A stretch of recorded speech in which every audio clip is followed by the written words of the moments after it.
Hi friends, welcome to Starsight. My name is Samya Vasa. I'm an astrologer and a tarot reader. We have a full moon occurring on 25th January, Thursday night, 11:23 p.m. Indian Standard Time. This full moon is likely to get you some important clarity and insight about your path of purpose in this lifetime.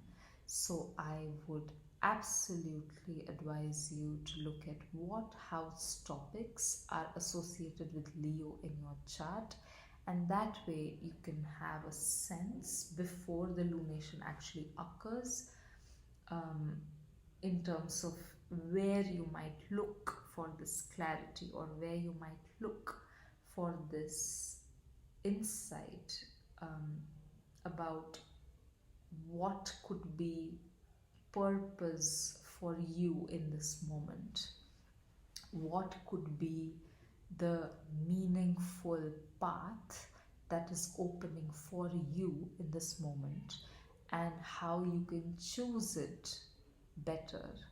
If you have external impediments, like let's say you have responsibilities that don't allow you to shift, that don't allow you to choose a professional path that actually feels more aligned to you, or if you have internal impediments like self-doubt or worry or fear, this full moon is a really good time to ask for guidance and help and set intentions to learn more about those impediments and what you can do to meet them, what you can do to work with them.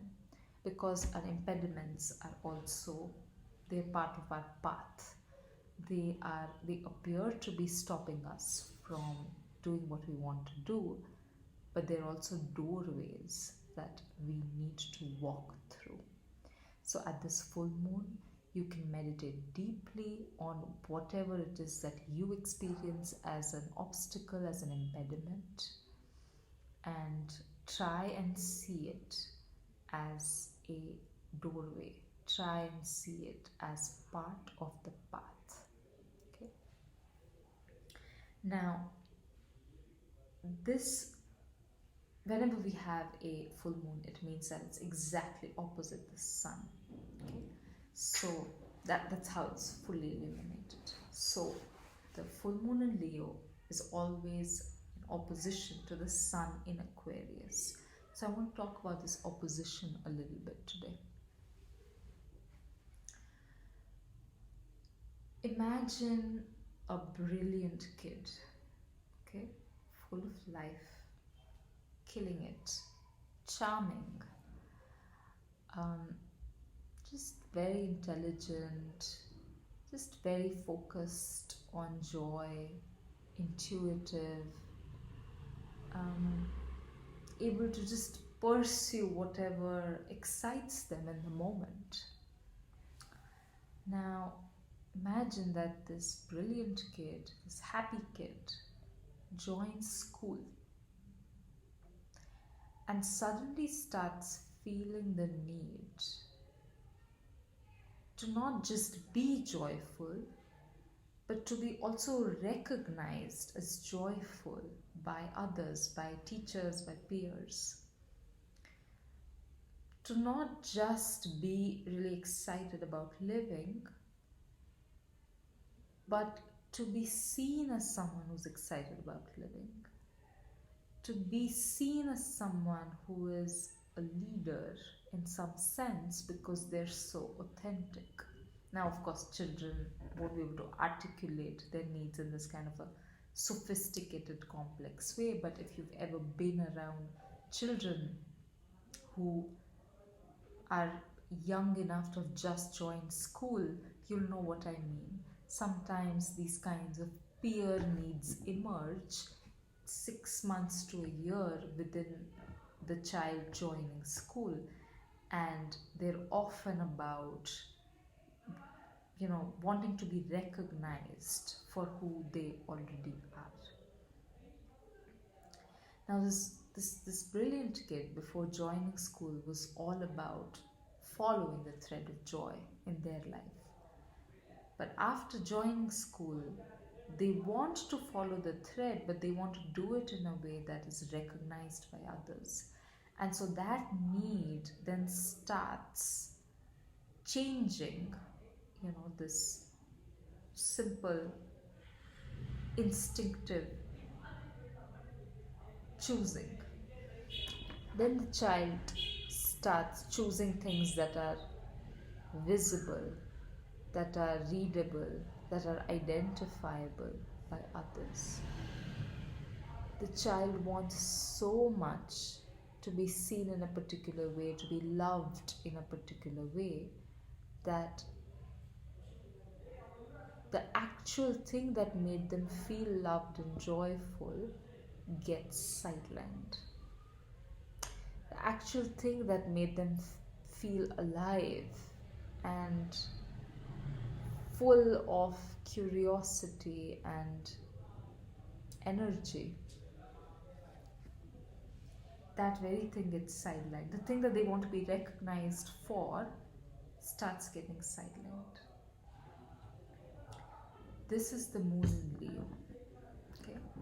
Where, and if you have, if you natally have the moon in Leo, you may recognize yourself in this description, where we are fortunate enough to be very much in touch with what feels purposeful to us, what lights us up, but somewhere down the line, it starts getting so routed through the ego that we start getting alienated from our own purpose. We know it intellectually, but our heart starts disconnecting from it because our heart starts pumping for the wrong reasons. We get all distorted, we get all confused about what truly lights us up and what truly nourishes us and what feels like good and nourishing. It can take a very, very long time to straighten these knots out. So, on the one hand, archetypally, we have this person, this child, all of us, right? All of us, who at some level, we all know what our purpose is. We all know it. But the ego has intervened in such a way that we don't remember, that we are disconnected from our own knowledge. That's the moon in Leo. So we want very much to be included, and we want very much to be seen as the star of the party, the charmer, whatever, whatever way in which you want to be recognized by others. That's what's happening here with the moon in Leo. And in some ways, we're already, no, not in some ways. The truth is, we're already the thing that we want to be recognized for, but we don't know it. We're already the star of the party, but we don't know it. That's the tragedy.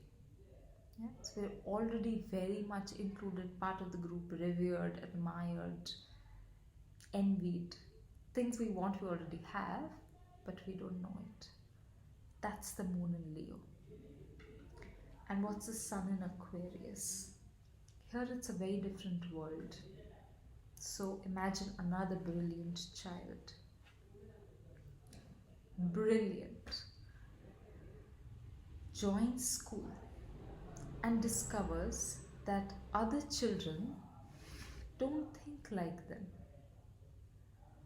Other children they're not intelligent in this kind of a brilliant sense. Everyone's intelligent, but their intelligence is more conventional, or their intelligence is less active, is less searching, it's more passive, that they're happy with whatever stimulation they're given. Whereas this brilliant child is hungry for more knowledge, more challenges.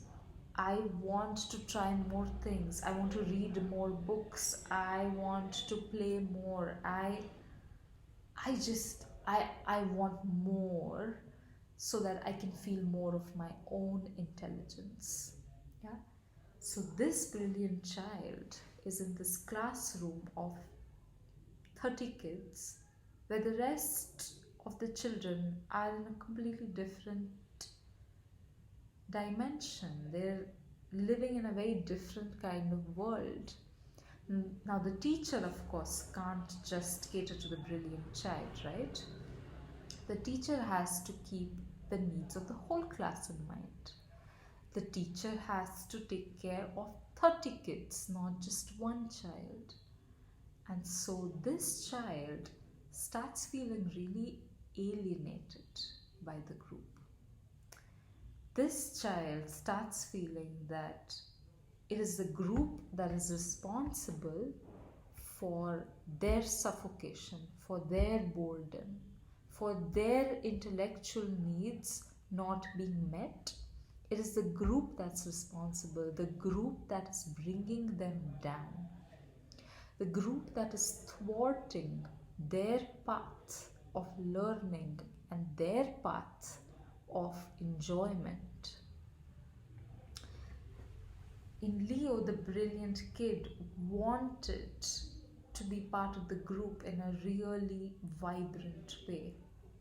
Whereas here, the child, by virtue of circumstance, feels not only excluded, but also that there is no way that they would want to be included in this group because the group is bringing it down.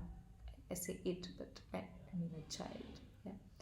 The group is both a site of scorn, a site of condescension for this child, those kids, but it's also a place of deep pain because this child cannot understand why they are not free. They are not harming anyone. They are not forcing anyone else to do something that they want to do. So why are they being forced to do what they don't want to do? So this child is caught between the needs of the group and the difference of their own intelligence. So this child really suffers. That child suffers because it doesn't know it has what it wants. This child suffers because it learns that it cannot have what it wants. Okay? But what this child doesn't know, sorry, this is too convoluted, I hope you're with me. What this child doesn't know is that because they're on the outside, they can see the group in a way that no one can. Okay? They can see what the group needs to awaken their intelligence. They can see what the teacher can do to get the whole group moving at a very different level. Because the child is on the outside, it is granted a sight that other children aren't. The child is already brilliant to begin with, but this is a whole other kind of brilliance. This is a whole other kind of intelligence that gets nurtured out of its experience of exclusion. And so, of course, as a child, they can't do anything. But what happens when they grow up is that they can use all of that insight to actually make a difference. They can get into education, they can start redesigning the curriculum, they can create special provisions for gifted children. They can do a whole bunch of things because of what outsiderness has taught them. If you have the sun in Aquarius, know that it takes a while for this outsiderness to become something precious, for you to traverse this distance between being an outsider and being a revolutionary. It takes a while, but this is what the child doesn't know, that what it thinks of as a disruption, what it thinks of as a thwarting, is going to be the source of its growth.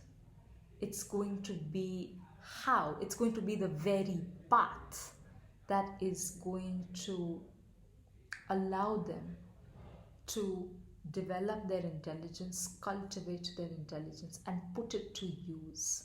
So, in the moment, the child may feel that this group is not allowing me to cultivate my intelligence, but all the while, it is the thwarting the that is the source of the cultivation. Get me? So, two children. One child wants very much to belong, doesn't know it already does. One child doesn't belong, doesn't know that it's going to be crucial to the life of the group. Now, we have at this full moon these two things creating havoc within us. Okay? So, one simple way, I'm saying simple, but it's not simple, but one way to understand what's happening for you is look at what you want in the Leo part of your chart. Tell yourself you already have it. Okay? Then look at the Aquarius part of your chart. Whatever you think is an impediment, that's going to be the source of your growth. Okay? I'm going to put these two sentences in the description box so that you have it as you explore your chart at this time. Now, what's happening at the lunation, I've recorded myself for YouTube so many times I don't remember anymore what I've already said in this video. I'm still I'm still finding my style with YouTube. What happens with me is that if I script the video, I'm not able to. It makes me feel boxed in, and if I speak off the cuff, then I lose it. So I have already recorded myself, I think 9 times so far. This is the 10th video. So I'm sorry if I repeat myself or if I refer to something I haven't talked about in this video. Sorry about that. So at this full moon, what's happening is that there is a triangulation occurring. The moon here, the sun here, and Jupiter here. So Jupiter is acting as a little bit of a mediator. So if you're having trouble with exclusion, with themes of feeling alienated, if you're having trouble with wanting recognition really badly and feeling that you're not getting it, one of the things you can do is lean into the archetypes that Jupiter in Taurus signifies for us at this time.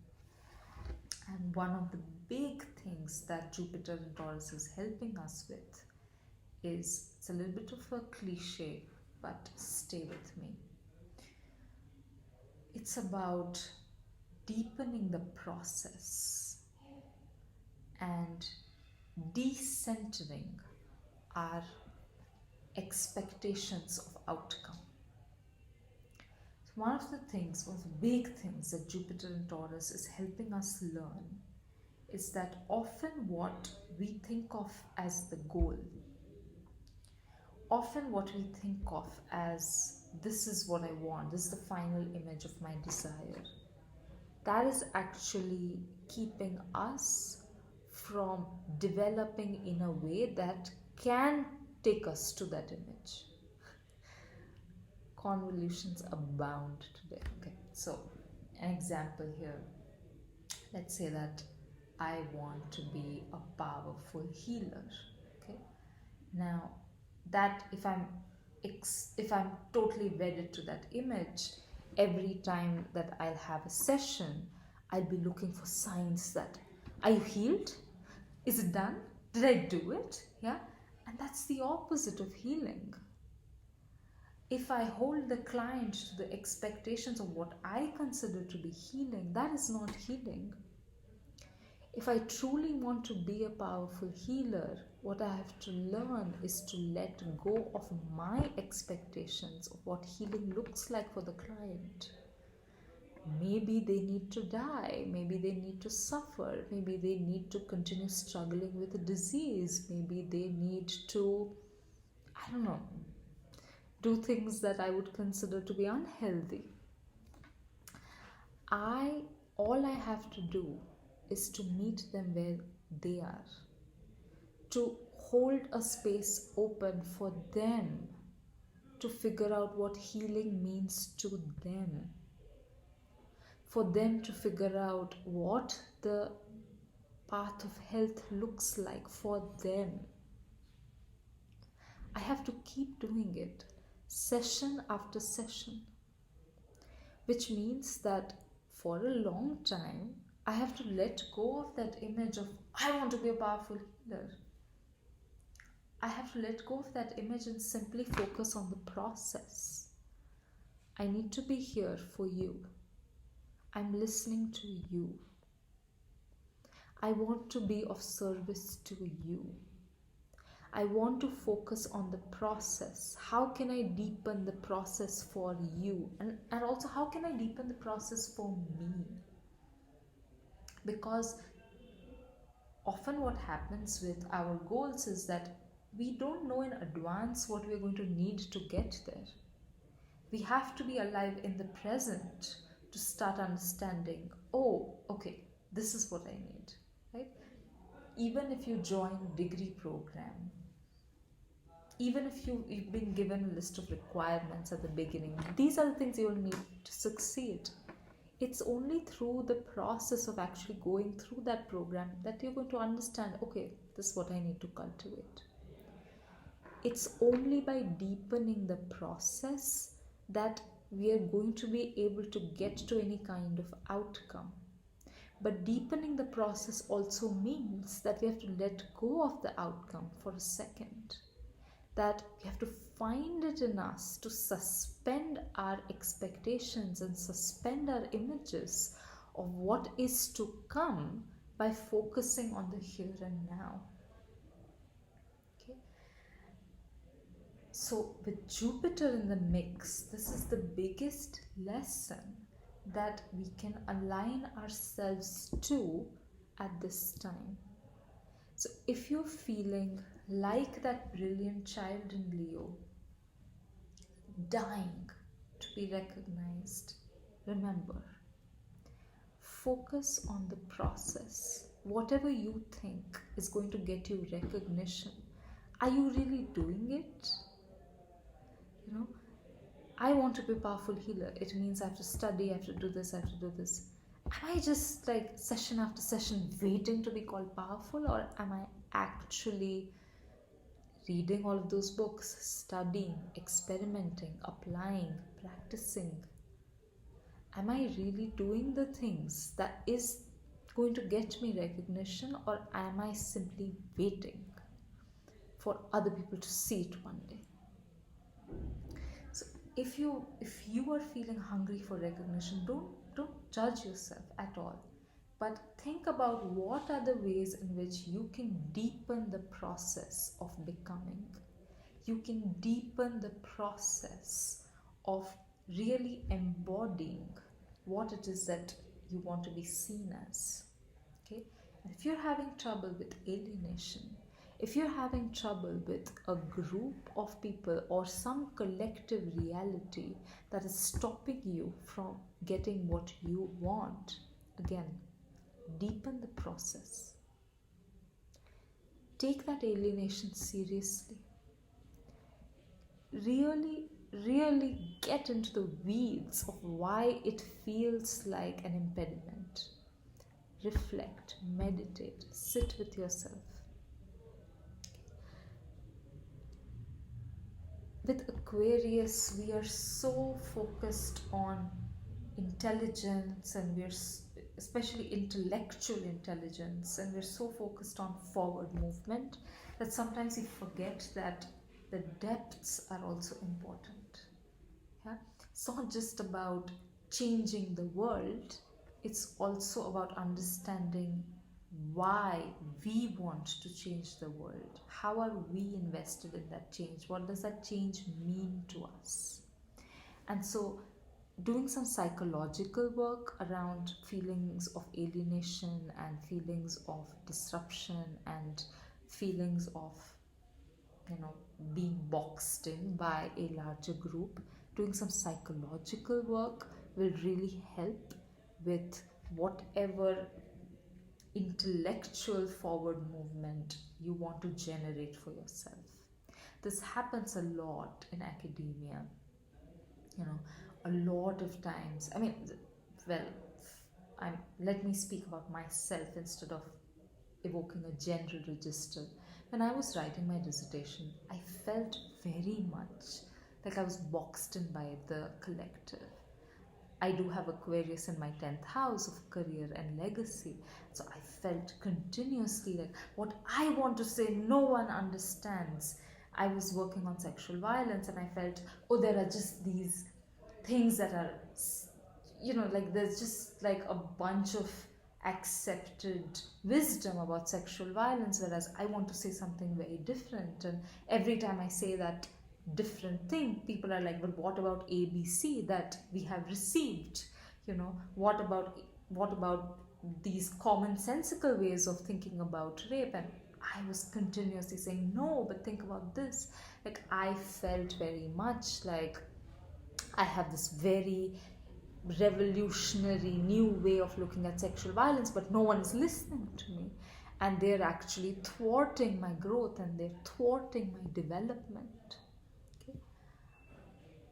When I started doing psychological work around these feelings, when I started really going deep into why it hurt me the way it did, I discovered all kinds of intellectual directions that I could take my project in.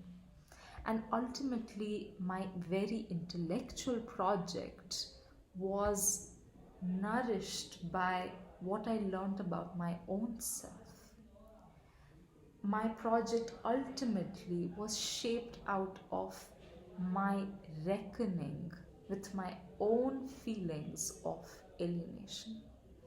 It was the disruption, as I was saying, that became the source of my cultivation of intelligence. It was not the I'm going to be revolutionary that ultimately shaped the project. It was, oh, I feel so alone. That is what made the project what it became. Okay? So, deepen the process with wanting recognition and with feeling alienated. Deepen the process. Let go of the outcome for a second and see where the process takes you. That is the lesson of this full moon.